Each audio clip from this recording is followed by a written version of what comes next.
Rolis pang kalawakan. At ngayon naman kikiligin naman kayo sa isa pang chika kay Dennis Trillo mula naman kay Emmy Abuan Bautista ng Filipino Star ngayon. Si Dennis daw magiging leading man ni Marian Rivera sa pelikulang ipoproduce ng Regal Films.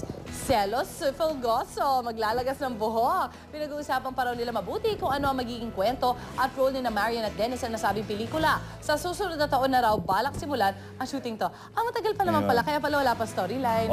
Pero ang Regal talagang bibigyan daw nila ng magagandang movie si Marian. Wow! Ito yung actually ito yung movie na dapat pagtatambalan ni Dennis tsaka ng isa pang artista. Tapos yung artista na yon parang nagtampo si Mother Lily. Dahil iniwan siya basta-basta. So, parang may idea na kami sa artista na yan. Medyo lang. At yun naman, para naman sa mga tagahanga ng tinaguriang star of the new decade na si Manilyn Reynes, ang chika ni Alfie Lorenzo ng Abante dahil ngayong taon magdiriwang ng kanyang 25th year sa showbiz si Mane. Congratulations, Mane! Sa susunod na buwan na ang kanyang concert na pamagat na Manilyn at 25.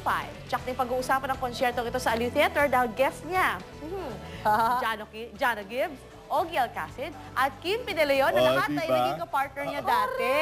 si Ogie naging partner niya sa movie.